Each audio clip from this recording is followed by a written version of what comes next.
It seems bonkers. I heard today about a blockchain... Stop there. A blockchain-assisted karaoke company. Solving the problem. What problem is there in karaoke that needs to be solved?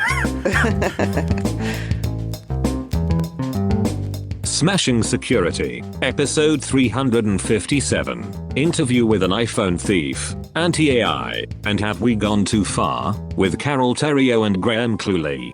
Hello, and welcome to Smashing Security, episode 357. My name's Cluley. And I'm Carole, Theriault.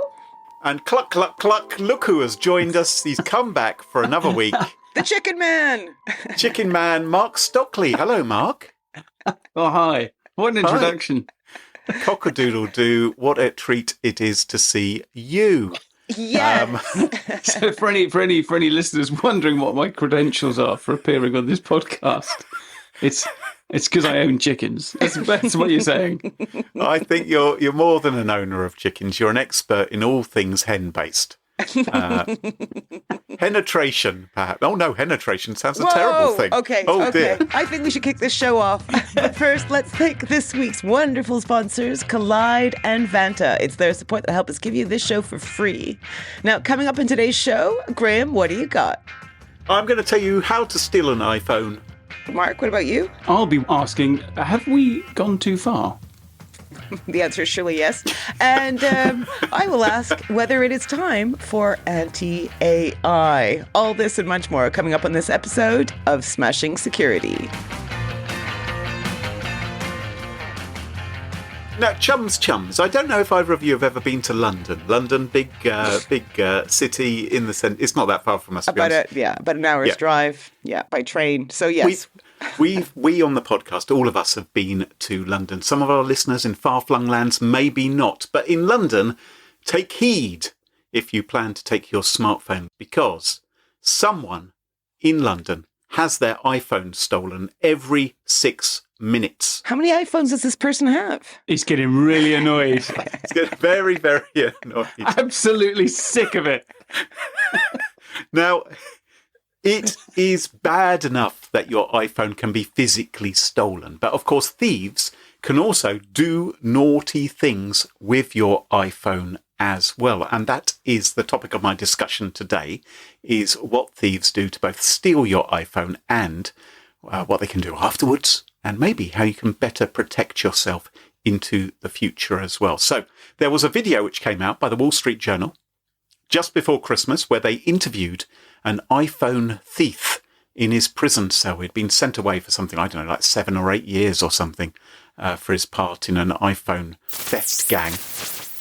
Aaron Johnson is due to spend the next several years at this high-security prison because he stole hundreds of iPhones, and from them, hundreds of thousands of dollars. He exploited a vulnerability in Apple's software, the same vulnerability I've been investigating for the last year. He grabbed the phone and then disappeared.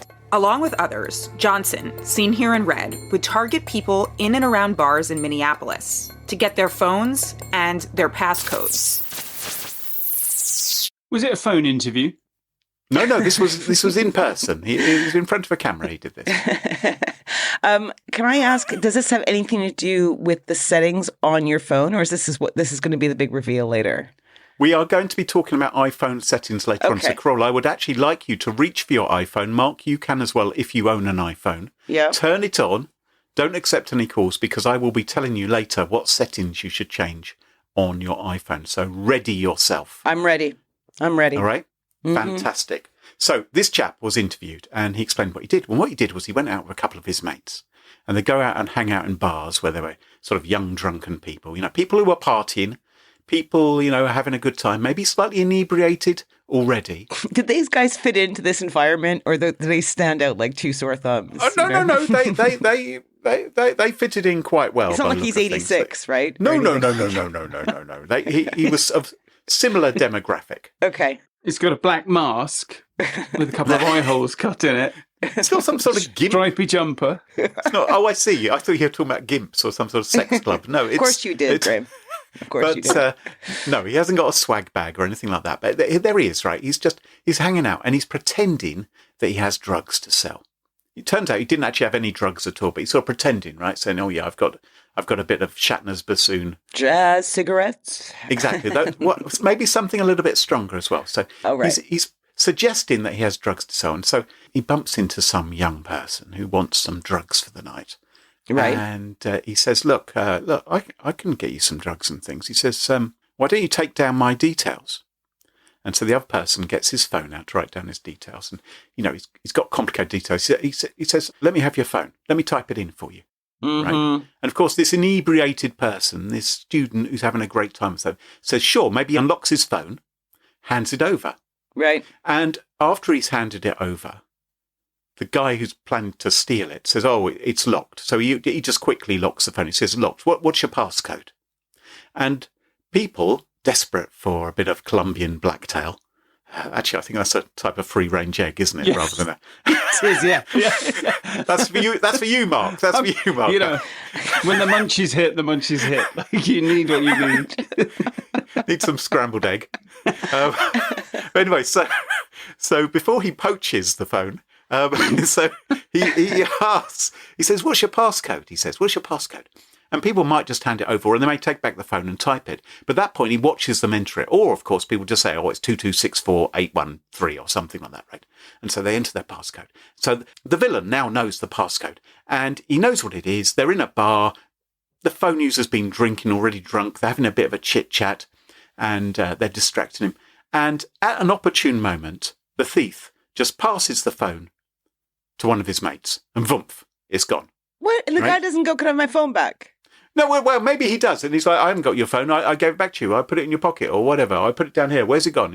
Create a distraction. You make yourself scarce. It's a hubbling, bubbling kind of place. That's a good way to get a punch in the face, I think. Well, I don't know. Mark, what do you think? Well, it turns out it's also a good way to get an iPhone. yes.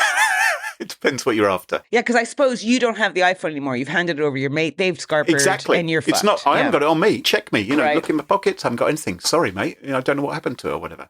Anyway, immediately after the phone is stolen, what these guys do is they reset the passcode and they turn off Find My iPhone. So that means that the genuine owner of the phone can't remotely track it or erase the device. Mm-hmm. And to do this, all you need is the passcode to do this. The real owner no longer has any access to his phone. The next thing which the thieves do is they replace the real owner's face from Face ID and replace it with their own. This is my phone, right? You've gotten to my settings. Where are you going from here? So then I go add my face on there, on the Face ID verification. Now when you got your face on there, you got the key to everything. So what are you opening? Things that people thought were safe. Like? Savings, checkings, cryptocurrency, apps. Venmo? Venmo, PayPal, yeah. You don't need face for none of that. That's kind of little money. I'm trying to take as much as I can. What this thief says is there are some things where maybe the face isn't enough to unlock it, but quite typically codes and passwords would be stored unprotected inside users' Notes app. So they will just keep, in plain text, in their Notes app, the one which regularly comes with the iPhone, a password, a passcode, something to unlock some account would often be there. They would have a lot of fun searching my notes for any information like that because there's about 8 billion entries. So enjoy that one. Really disorganized, is it? Oh, yeah. I suppose you might have an entry which is Facebook : and then your Facebook password. Some people might have that. So you Maybe just be able to look. 2005. Well, maybe that's a bad example. But you could search for a word like Facebook. The other thing which people do is sometimes they store those kind of passwords in their photos. So they take a photograph of something. Think, oh, yeah, well, I'll put it in this folder and people won't look there. But the thieves do look in those kind of places in order to find this stuff. But now they've unlocked your phone. Now they have control over your phone. They can buy stuff. They can do stuff with Apple Pay. And they can ultimately, after they've caused their shenanigans, after they've logged into your bank account or done other things, which they're now able to do because they've set their biometrics up on your phone, they may ultimately wipe your iPhone, sell it to someone else, which makes them $900. Fun. So the problem is the weak link is the passcode, right? Mm-hmm. Is that you unlocked the phone and then with that information, which you've either given this guy who you innocently thought was going to sell you drugs or maybe some lovely free range eggs, has instead actually scarpered off with it and now has access to your online accounts. Well, about a week or so ago, a new version of the iPhone operating system came out called 17.3, iOS 17.3, and it has a new security feature that many people might benefit from. And this is why, Carole, I've told you to get your iPhone out, because Apple has not turned this on by default. And I'm recommending that everyone who has an iPhone turns this on, because I think this is a good security feature. It is called Stolen Device Protection. And what it does is it requires you to use Face ID, Touch ID, some form of biometrics to unlock all the kinds of settings on your phone rather than your passcode. Okay, so your passcode won't be enough. And this is specifically for when your phone is away from your workplace or your home. So your iPhone has a way of learning this is where he goes to work, this is where he is at home, by the regularity, I guess, of where you are. This is irritating for me. Why is that? Because I don't use Face ID or Touch ID. Oh, okay. You just use a code. I use a code. I don't use a 4-digit code. It's longer than that, and it's a pain in the ass to get in and out of my phone. But then that's probably why I use it less than most people. Right. Yeah. There's another setting for people like you. And that is simply just don't say your passcode out loud to drug dealers. Right. Yeah, maybe don't buy drugs, Carole. Well, okay, I'm in. Or if you do, don't take your iPhone. Don't go Leave your clubbing. iPhone at Don't home. get drunk. Don't bring your iPhone. Bring your 1990s Nokia with you instead. Live a boring life. Okay, I will. I am, in fact. So if you're not in a familiar location known to your iPhone, you'll be forced to wait for an hour before changing the passcode or turning off Find My iPhone or adding new biometrics like a new face to the phone, which gives, obviously, the person who's lost the phone the opportunity to set up the lost mode, to remotely wipe the device and do all kinds of other things if they want to. So they just have to wait an hour? Well, yeah, the criminal has to wait an hour, but that's critical because normally they find they have to do these things immediately. Otherwise, they won't be able to get back in. They are locked out. So this biometric time delay means your passcode won't be enough to turn off lost mode. It won't be enough to erase the phone. It won't be enough to access passwords or passkeys saved in keychain. It won't let you look at payment methods stored in Safari autofill. The crooks won't be able to add their own face to Face ID. They won't be able to add their fingerprints as they don't have your existing biometrics. So they would have to steal you and maybe chop off your finger as well or something like that in order to unlock your phone or take your eyeball. I suppose. That doesn't work either, does it? Well, no, actually, just for any no. for any drug dealer / iPhone thieves listening. Sharpening spoons out there. Yeah. Yeah. I think Apple Touch ID is meant to be able to tell that it's not a live finger, isn't it? Yeah. Yeah. So maybe I don't know how long the finger has to be detached for in order for. There's definitely something. There's definitely something that's trying to work out if you're alive. There's definitely something, isn't it? Yes, that's right. Yes. So unlike now, you or your thief won't be able to fall back to the passcode entry to make those changes unless you're at your home or you're at your workplace. And of course, hopefully, Carole, you are not losing your phone to thieves inside your home. I doubt anyone would want my phone. It's quite an old model, you know? This podcast isn't purely for you, Carole. Well, you just keep bringing me up. I mean, you know. Well, I'm just giving you an example. Okay, I still think you should turn this on. Actually, you haven't even got bloody Face ID and biometrics turned on, have you? So this isn't... Right, so for everybody else... every other human on the planet. For every other human on the planet who actually uses their phone, you can update to iOS 17.3. You should hopefully have already done that for now. And you can turn on stolen device protection in settings. So you go into settings... You tap Face ID and passcode. You go into that submenu. You'll have to enter your device passcode and then simply toggle stolen device protection on. Yeah. And if it's not there, you didn't update your phone yet and naughty, chop, chop. Or you've still got an iPhone 4 and it doesn't support it or something like that. That's right. I think there's an even more interesting story in a story here. Okay. Because the setting is great. I think this is a great little step forward. because you're already protected. Like, unless you're actually sharing your passcode or somebody's watching you, like somebody gets your iPhone, it's basically locked. You know, they've got 10 chances to unlock it, which they're not going to manage to do. And they can't get stuff out of it because it's all encrypted. So your iPhone's already pretty safe. It's only for that fairly narrow situation where you're actually somebody managed to get your passcode as well. What's really interesting about this to me is that there are now settings where the biometrics are the gatekeepers and not the passcode. So for the whole time that we've been dealing with biometrics, it's always been the case that the biometric is backed up by a passcode or some sort of entry of a code of some kind. A passcode is a yes-no answer. You either get the passcode right or you get it wrong. But a biometric is a kind of, okay, we think it's you. Like, there's a high chance it's you.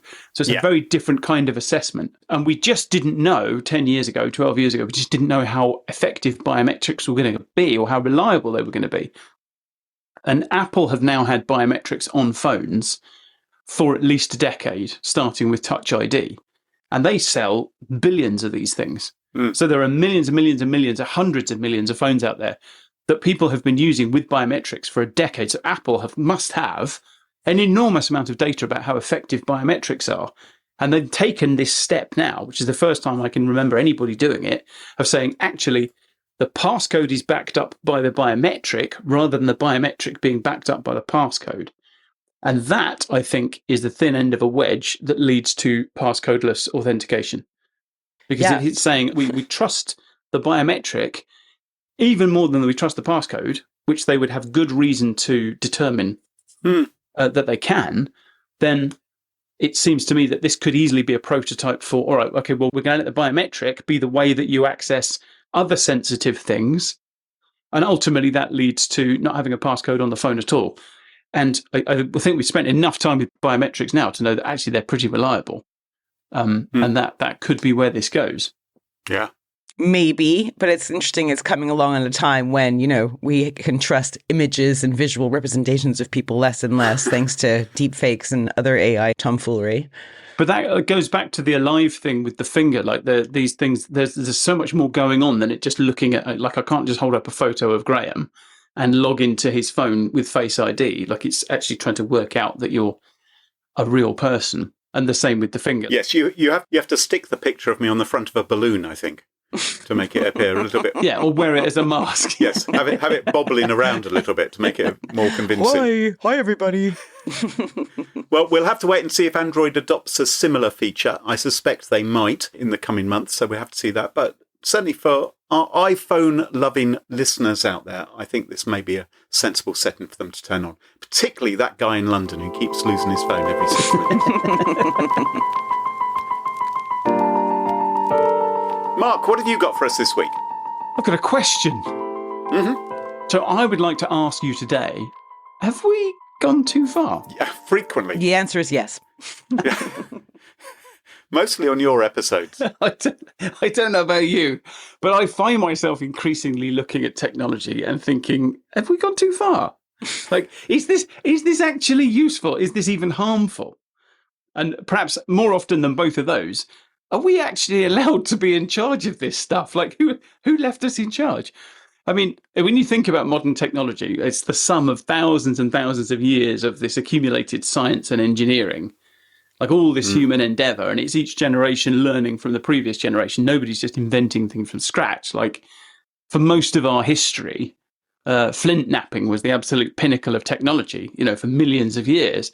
And then it took a very, very long time for us to get to things like pencils and chairs. So we had all this time to kind of get used to this newfangled technology and, like, figure out how to use it and what was safe and all this kind of thing. I still haven't completely worked out how to use a chair. But I am alarmed that it appears Elon Musk is in charge and is now implanting things in people's brains. That seems a concern. I thought you were trying to say that Elon Musk was in charge of your chairs and that's why you couldn't sit on. Give him time. You can't pin that one on him, okay? Not yet. He's absolutely responsible for Twitter, but your inability to sit in a chair, that's between you and your parents, I'm afraid. Anyway, what am I trying to say? So Yeah, so it used to be that we had plenty of time to keep up with these innovations. But now, these days, I'm often left with this kind of nagging sense that modern technology has far exceeded our individual competence. I have a fairly rudimentary car, and every time I sit in my car, I know that my level of driving is not up to the level of engineering of my car. You know, I barely kind of scratch the surface of what my laptop can do. And I just kind of feel like, you know, we're not designed for like Facebook and nuclear weapons and things like that. I just feel like we're kids that have been left at home by our parents with like 200 cigarettes and some heavy machinery or something like that. So anyway, you can see where I'm going with all of this. So today I want to play a game called Have We Gone Too Far? And I want to start by introducing you to a company called Parabon Nanolabs. Parabon Nanolabs, which describes itself as a vertically integrated DNA technology company. Vertically integrated. Yeah. Okay. This feels like corporate bingo. Do you want me to spell it? No, I'm just trying to make sense of the fucking words coming out of your mouth. It seems bonkers. I heard today about a blockchain... Stop there. A blockchain-assisted karaoke company. Solving the problem. What problem is there in karaoke that needs to be solved? No, for real. There is. It is a Korean crypto karaoke platform called Something. And they've just been hacked. No, I think this is a great example. Have we gone too far? What is this? What is this? Who asked for this? I fear there's a midlife crisis happening right live on the show. Yeah, you're witnessing it. Oh, it's the old Douglas Adams thing, isn't it? Like, you know, anything that exists when you're born is oxygen, and everything else is just terrifying and needs to be burned. So Parabon Nanolabs, they're a vertically integrated DNA technology company, and it does lots of things. And one of the things it does is it helps the police by linking DNA and genealogical data to help solve cold cases. Oh, okay. Sounds like a good idea. I'm sure everybody who has a family member, however distant, who's done some crap, loves being part of this. Okay, yeah. Anyway, so I'll give you an example. This is an easy one to start with. So in 2019, an 82-year-old handyman was arrested for a rape and a double murder that he had committed 43 years earlier, thanks to Parabon Nanolabs. So the police were able to track him down after the labs uploaded some DNA from the crime scene to a public genealogy website called GEDmatch, which does like genealogy and family trees. Yeah. And this established a family link to the Green Bay area in Wisconsin. And police zeroed in on the area and they got a DNA sample. This is quite fun, this. They got a DNA sample from the suspect by asking him to fill out a policing survey. And then he had to put the policing survey in an envelope. And lick the envelope. It was nothing to do with the survey. Always use a wet sponge. Or your pet dog. You could use that if you really want to mix up the DNA test. So the police cracked a cold case using Parabon Nanolabs and an envelope. Seems like a good thing, right? Good thing. Seems like it. Good thing. Yeah, I reckon. Yeah. Here's another one. Okay.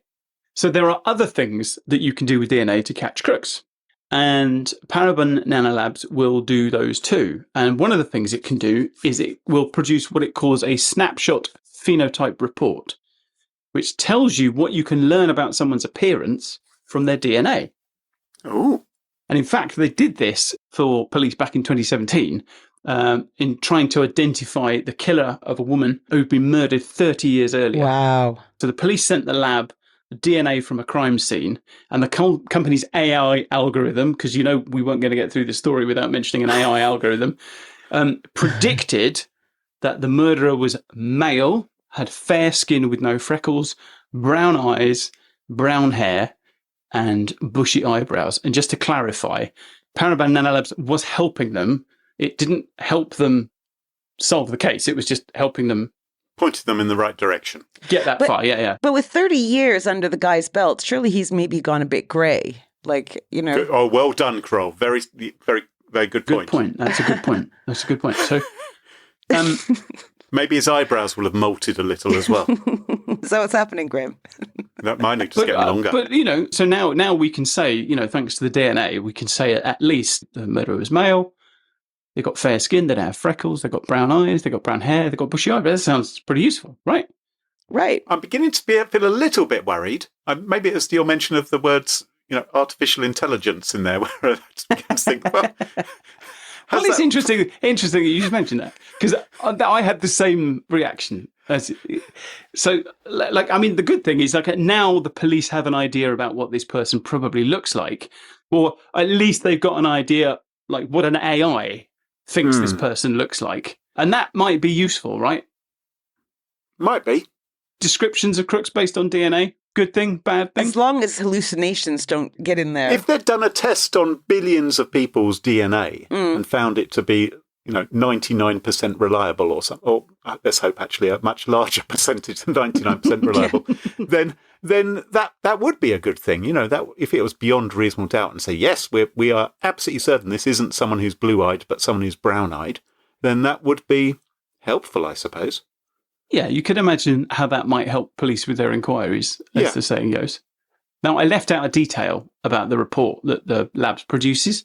So the AI doesn't just produce a description of the person. No. It also creates a 3D render of their face. So you can actually see what the AI is guessing the person looks like. Tell me you have some examples. So the lab produced this 3D render of what they thought the murderer looked like, and then they added some bits too, because the DNA can't tell you about things like, you know, hairstyles and things like that. So the lab had a forensic artist add in a haircut and a mustache. Right. Of course, a mustache. They got them from witness statements, so it's not without reason. Right. And the company, to your earlier point, the company produced two versions. They produced one of the guy aged 25 and another one of the guy aged 55. Oh. And the police actually published those faces in an attempt to jog the public's memory. And I should mention as well, to be fair, that the police are well aware that these might not be accurate. So I read a local news report from the local paper, and they told the local papers at the East Bay Times that the composites were scientific approximations and not likely to be exact replicas. And of course, environmental factors like smoking and drinking and diet and other things can't be predicted by DNA. Although I think even that's an interesting question, because I can imagine that in future we might try to make predictions like that. You know, based on your DNA, you have a propensity to addiction, and therefore, you know, you'll probably eat too many pizzas. You're into this. Maybe you're overweight, and so I can see a future where we do actually try and make those predictions. I think this is that's where this slippery slope leads. So, where are you at now? What do you think now? Good thing, bad thing? How are you feeling about this technology? Feeling a little bit queasy, a little bit nervous. Why? How are you feeling about this, Carole? Are you? Oh, no, I'm totally comfortable with all new tech. Everyone knows that. Yeah. I'm not being set up here at all.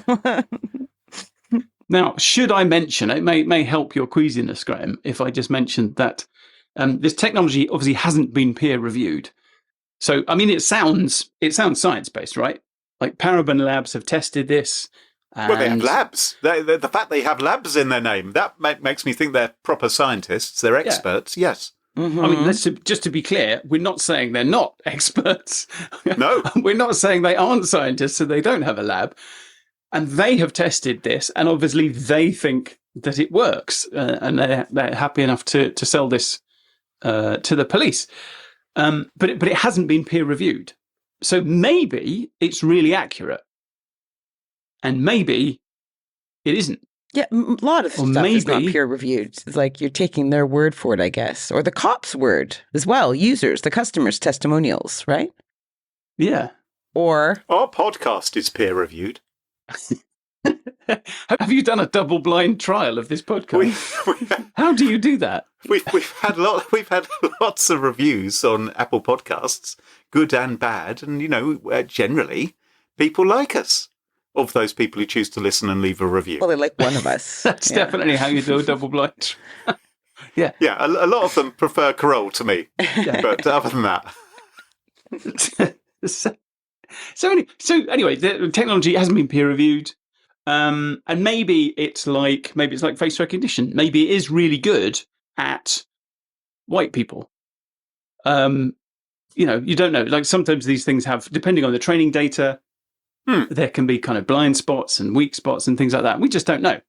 And we shouldn't forget, again, to your earlier point, Graham, that this was all done by a machine learning model.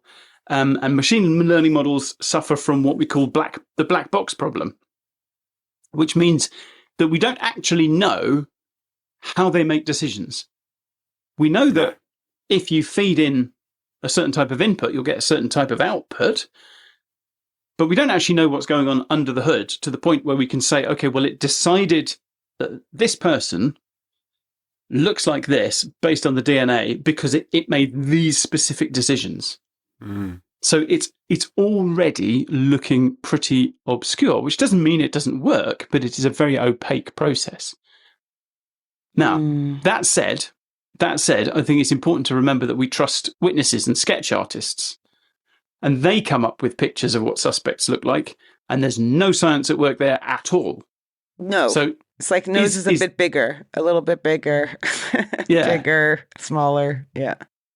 So while I share your queasiness, Graham, I'm also sat here thinking, is this method actually any worse than just, But it's not it's not going to be used on its own, this tool. It will be used presumably with other tried and tested methodologies in order to, find someone guilty of a crime. No? Yeah, we'd all like to believe that's how police work goes on. Yeah, no, I choose to believe that you're right. All we can say is that in this instance, they created these two renderings and they published them in the newspaper in an attempt to get people to come forward. So presumably at that point, then they would be using other evidence, perhaps like the DNA evidence that we were talking about earlier, which has got a little bit more rigor behind it. But actually, this story doesn't quite finish there, because evidently the police didn't get any consequential leads from the renderings. And in 2020, so 3 years later, a detective contacted the Northern California Regional Intelligence Center, which is a place that facilitates collaboration between different law enforcement, and I guess has access to some technology. And they said, I've got a photo of a possible suspect, meaning this rendering, and we'd like to use facial recognition technology to identify a suspect or lead. Now, so we don't know what happened next because we only know about this because it was part of a big data leak, and this happened to be one of the pieces of information. This request happened to be one of the pieces of information. So we don't know what happened after this. We don't know if they ran the facial recognition, but we know they wanted to. We don't know if it led to anything, but we also don't know how commonplace this is. Yeah. This is insane. I mean, it's madness enough if it only happened once, but the thought that it could have happened more than once, of people taking an image generated by a computer based on someone's spit, and then someone else says, "Oh, well, I'll run that through the facial recognition database and see who we come up with." Yeah. I don't know. I think it's. You like it. You're okay. You're comfortable with this. No, I don't like it. But I can see there's also a problem of innocent people going to jail a lot. That sucks. And if that, so there's pros and cons to this method, I'm sure. But it is scary. Of course it's scary. So this makes me really queasy, because basically what we're talking about is how do you feel about an AI, which is a black box, generating a guess about what somebody looks like? Remember, it's not just saying, oh, they've got brown hair. It's saying they look like this. Here is a picture of their face. And then another AI takes that and makes a guess about who that resembles. I mean, we do this at a time when we have governments all around the world, or sort of local municipalities and local governments and things, banning the use of facial recognition, which by itself has proved to be really problematic because of things like biases in the training data. And we've got there's an old saying, Graham will know this because he's even older than I am, but there's an old saying in computing, garbage in, garbage out. And the concern is, I don't think, so it's actually against Paragon Nanolabs' terms of service to do this.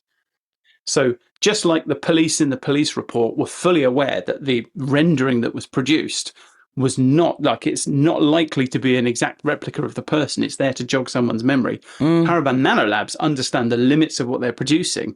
And so it's not supposed to be used for things like facial recognition. The problem seems to be, according to Wired, certainly, which is where I discovered the story, that there are no federal rules that limit the types of images that police can use with face recognition software. So it can use fake AI pictures. Seemingly, yes. And it's not just fake AI pictures. So law enforcement agencies have used blurry surveillance camera shots, manipulated photos of suspects, the sketches made by artists have been run through photo recognition. And my favourite one, they've even used a picture of Woody Harrelson, because in one case the suspect looked like Woody Harrelson. So they ran that through. So, and this is what I was talking about at the beginning. Like, are we really, are we allowed to use this stuff? Suddenly, a blockchain-based social karaoke platform doesn't seem such a bad idea. Carole, what have you got for us this week? Oh, I'm going to lighten this up a little bit, I think. I've got some images here from the New York Times of people's faces. And some of them are real. Some of them may be AI generated. It's the AI show today. And you guys are going to tell me what you think. Okay, so fake or real? Is this a real person or is this a fake headshot of somebody? Someone completely made up. And you guys are pretty bright, right? You're pretty bright in all stuff digital. So let's put your expert eyes to the test and see if you can identify if someone is real or fake. So we've got number one. Play along if you like at home while you're listening. Well, you can, because the link's in the show notes and you can go do that. Oh, okay, yes, great. You can. So you've got number one. You've got a young guy here. And basically, is he a real guy or is he a fake guy? He's got a light beard. I'm going to say fake. You're going to say fake? Fake. Okay, what about you, Mark? I'm saying AI. Okay, you're both wrong. He's real. Next. No. Was this made by AI, fake or real? Another guy, another chap. Fake. Fake? I'm saying real. Okay, it's fake. It's fake. 92% of people got that one wrong. The first one, 86% of people got that wrong. Okay, next one.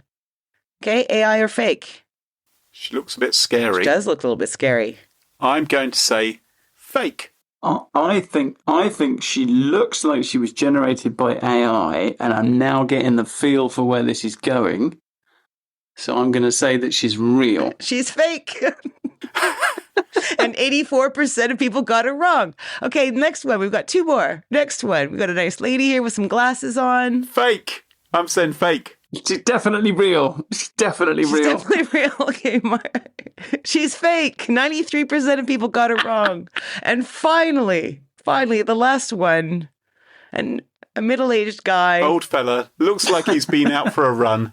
He's regretting it. He's looking a little stressed. Yeah, he's looking exhausted. It's definitely fake. Fake. He's real. Fake. Oh, no. Okay, so... Well done, Mark. So participants were also asked to indicate how sure they were in their selections, right? So are you really sure? And researchers found that the higher confidence correlated with a higher chance of being wrong. Oh. In other words, misguided with confidence. You're not the first person to say that to me. Now, apparently research published across multiple studies found that faces of white people, one of you mentioned this earlier, I think it was Mark in your story, faces of white people created by AI systems are typically perceived as more realistic than genuine photographs of white people. It's a phenomenon called hyperrealism. Okay, this is according to the New York Times. And this hyper-realistic face idea, these faces tend to be less distinctive, researchers say. And so they kind of closely average out the proportions. And because of that, they fail to arouse suspicions amongst participants. Because we seem to fixate on features that drift away from average proportions. So if someone has a big hook nose, you'd be like, oh, look at the nose, gotta be fake. Or a misshapen ear. Interesting, huh? So takeaway one, don't believe anything you can see online again. But as we know, it's not just imagery. It's also AI generated text. So just last September, a study led by 2 experts in applied linguistics conducted some research to see if their counterparts could tell the difference between a research abstract written by a student, a human, or a machine.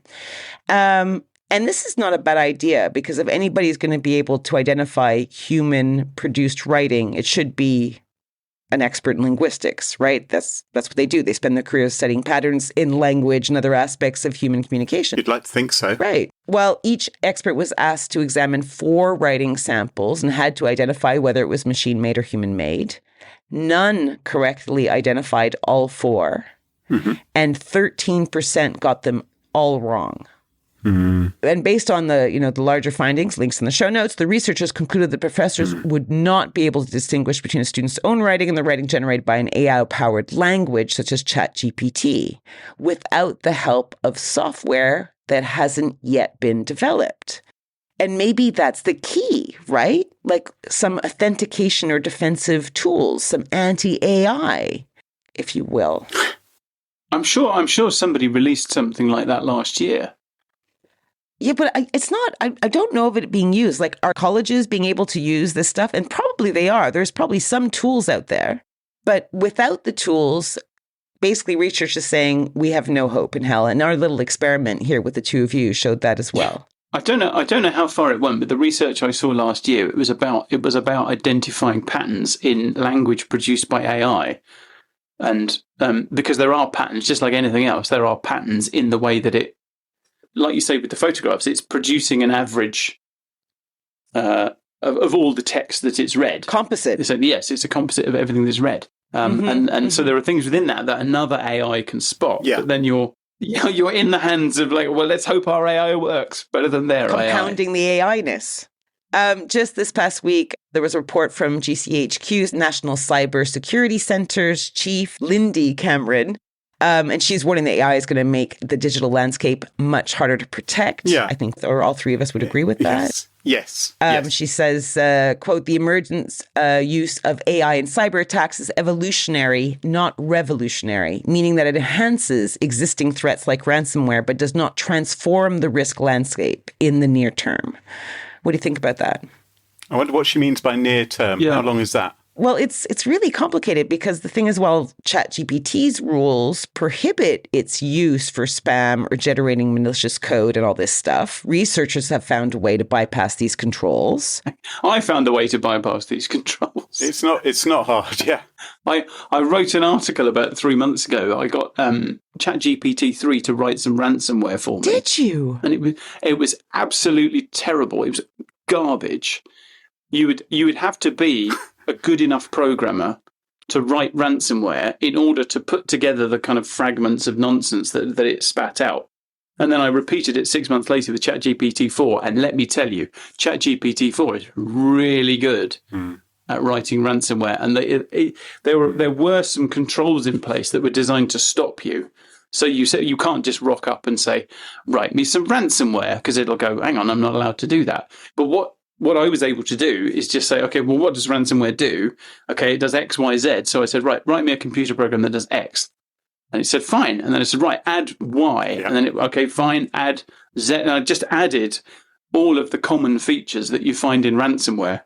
And then I executed it on my on a virtual machine to make sure it worked. And it did. Jesus. So yeah, it will absolutely help you write malware. And the danger there is not that it's like things like ransomware is feature complete. So if you look at the actual ransomware executables, they haven't changed very much in several years because they do everything that the crooks need them to do.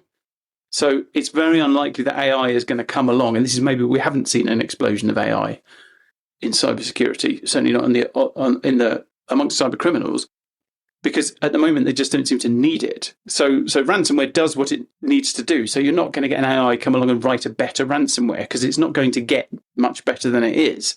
But what it might do is lower the bar and allow people who couldn't otherwise get in to the field to get in and actually write some piece of usable computer program. And maybe also increase the scale of it. So at the moment, we see things like pig butchering scams and romance scams, which are going on.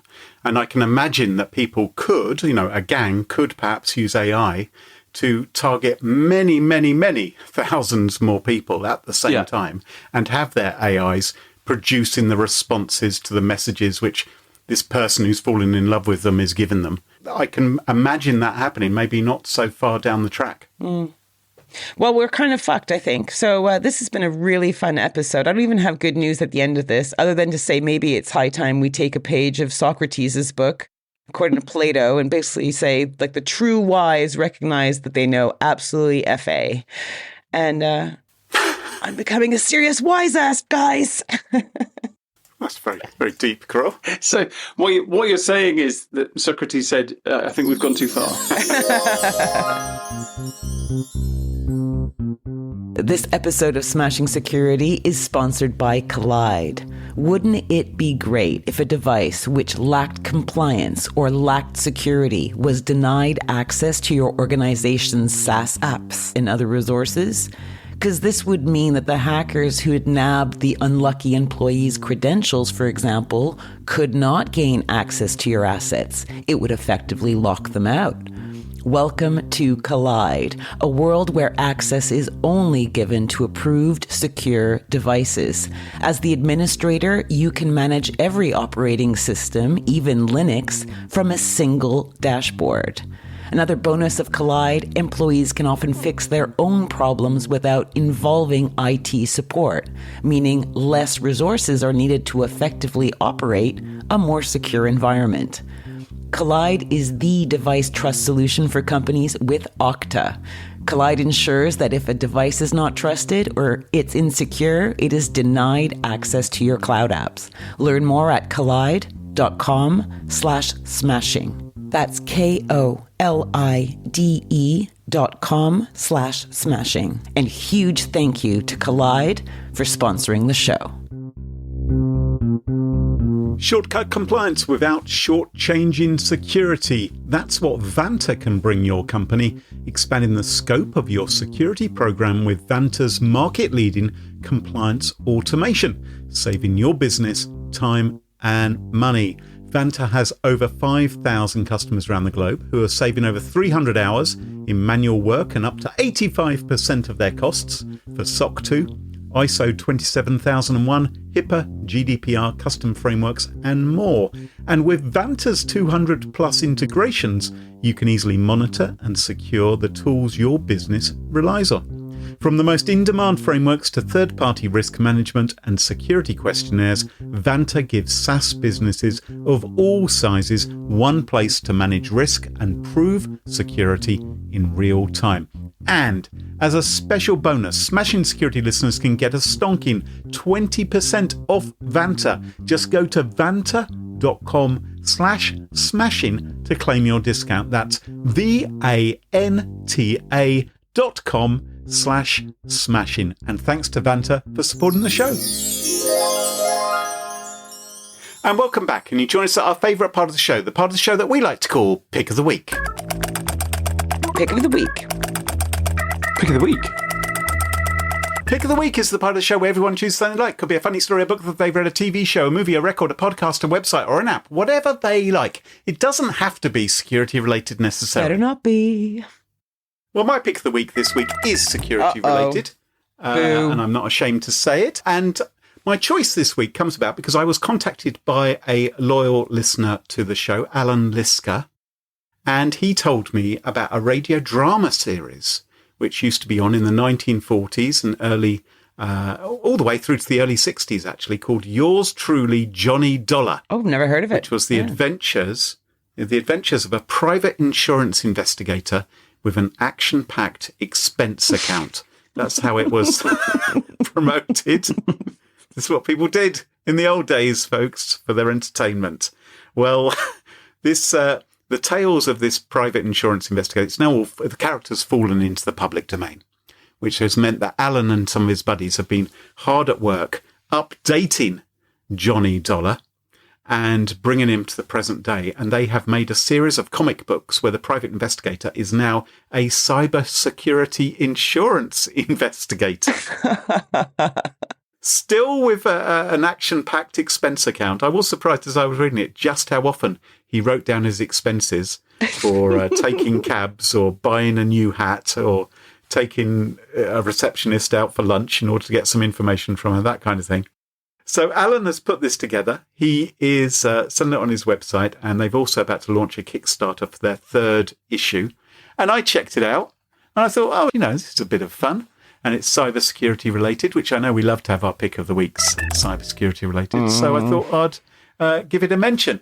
So you can find it at johnnydollar.io if your interest has been piqued. And if you're a fan of comic books, that is where you should go. Cool. Thanks, Alan. Thank you, Alan, for listening. Mark, what's your pick of the week? So mine is a website. So I like to cook things because, I like to, stay alive. So I have to eat. And over the years, I have learned how to make food tastier than I could when I was younger. And so I use a lot of recipes from the web. And I normally don't care where they come from. Normally, I'm just like, I'm going to make a thing, like I want to do some Japanese fish or something like that. And I'll Google it and a recipe will come up. And sometimes they are really good and sometimes they are not really good.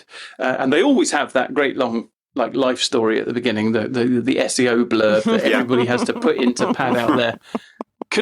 Surely everyone could just agree to scrap that. Like, Google, what are you doing? Just like, if it's got recipe on the page, just ignore everything before that, please. I know, I agree. It's so painful. And so over time, you kind of develop ideas of which websites are good and which websites are less good.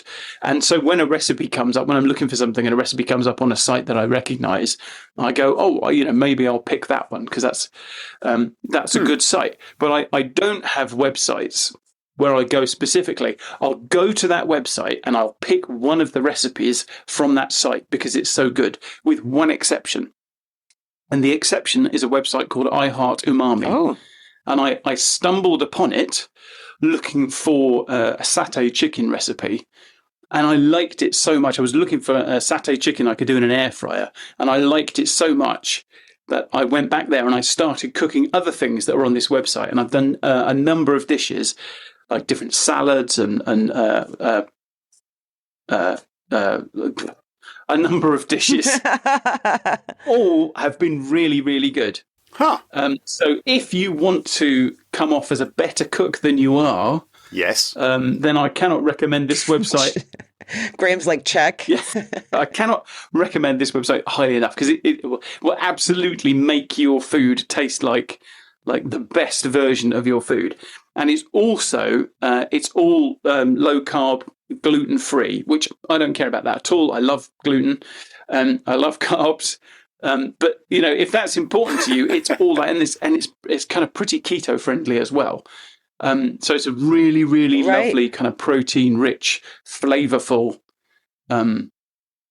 dishes from the East. And the recipes are approachable, like it's not too complicated or too expensive with cray ingredients. Yes. So this is not an Ottolenghi cookbook. I made the mistake. Somebody bought me an Ottolenghi book for Christmas a couple of years ago, and I made the mistake. It was the simple book.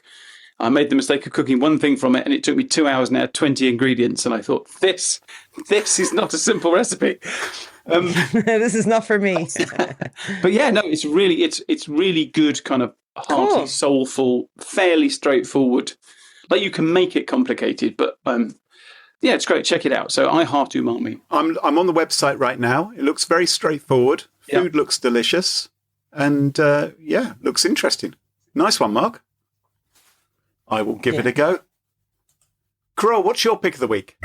As many of you know, I power through a lot of audiobooks, but the thing is it gets expensive, right? Especially if you're sick with the flu.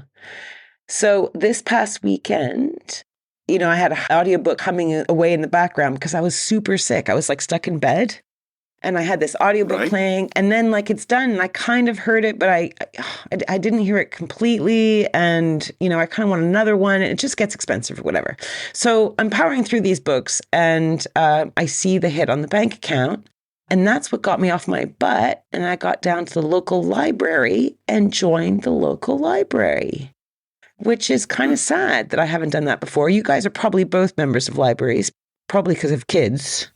That does tend to encourage it, but yes, save a lot of money. Yeah, tell me about it. So I've been to the one in the center of Oxford, but I haven't been to my local one, which is a kilometer away from my place. And it's a beautiful building, lovely, knowledgeable people. But as part of your library access, you also have access to their audiobook selection for free. I've been using the Libby app. I don't know if either of you have ever used it. No. So it's tied with libraries. And my friend, it seems to be an international library app because I have a friend in California who uses the same app for his public library. And the app is stable. It's easy to use. It's not too flash. So from a usability point of view, I've been using it for about 2 months now. I think it's pretty solid. And you can put holds on books. You can renew if you need to. You can return early, all that stuff. The only thing that's a bit shitty is the search function, because there's a lot of stuff in libraries that may not be for everyone. Like our library seems to have a huge fantasy romance section, which is not my area or my bag, right? But it's difficult to remove them from searches. So they kind of crop up in everywhere, basically. But that said, I'm loving it. And I've just finished Last Night in Montreal by Emily St. John Mandel, an amazing book. And I've started a new one, a classic, The Bell by Iris Murdoch. All brilliant lessons, all free. And I'm showing my support for my local library. So that is my pick of the week. Good for you. Yeah, bravo. Libraries. Yeah, bravo. Good for you. And libraries aren't just good for books and audio books and things like that, but there's an awful lot of other good stuff that goes on them. For instance, if you go to your local library, you might find that they have special events for parents with young children. So they might have a Lego club or, rhyme time, somewhere to dump your kids for an hour or so. You can get them involved and interested in the library there. And also for people who struggle with technology, if you have relatives or if listeners have trouble with some of the computer issues, sometimes they have digital help sessions at a library as well, where they'll help you sort out your iPad or whatever it is that you're listening to the podcast on. Yeah, make sure that you got it all configured right. And I've been to my library a few times since, and it's so quiet, and it's a beautiful building, and there's not a lot of people in there. So you can actually just get some work done, and it's quite cool. So if you need a quiet space, think about it. Libraries. Often free Wi-Fi as well. Yeah. If you want to set up some kind of cyber criminal enterprise, it's a good place to do it from. Just a thought. Right, well, that just about wraps up the show for this week. Mark, I'm sure lots of our listeners would love to follow you online, find out what you're up to. What is the best way for folks to do that? You can find me on X. Come on, don't do that. You can find me on Twitter, @Mark Stockley. Better. And you can follow us on Twitter @SmashInsecurity. No G, Twitter not allowed to have a G. We also have a Mastodon account. And don't forget to ensure you never miss another episode. Follow Smash Insecurity in your favourite podcast app, such as Apple Podcasts, Spotify, and Overcast. And a billion thank yous to our episode sponsors, Collide and Vanta, and of course to our wonderful Patreon community. It's thanks to them all that this show is free. For episode show notes, sponsorship info, guest list, and the entire back catalog of more than 356 episodes, check out smashingsecurity.com. Until next time, cheerio, bye-bye. Bye. Bye-bye.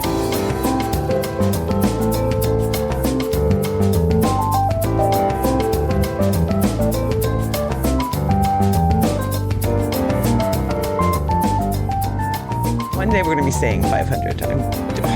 Are we? Yeah. Jesus Christ. Well, unless you die.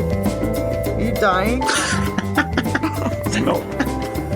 Possibly. Don't die yet. Okay, hang it on. Let's get more material so the AI can fake you and be a fake host. And I can crack on as normal and no one will be able to tell the difference.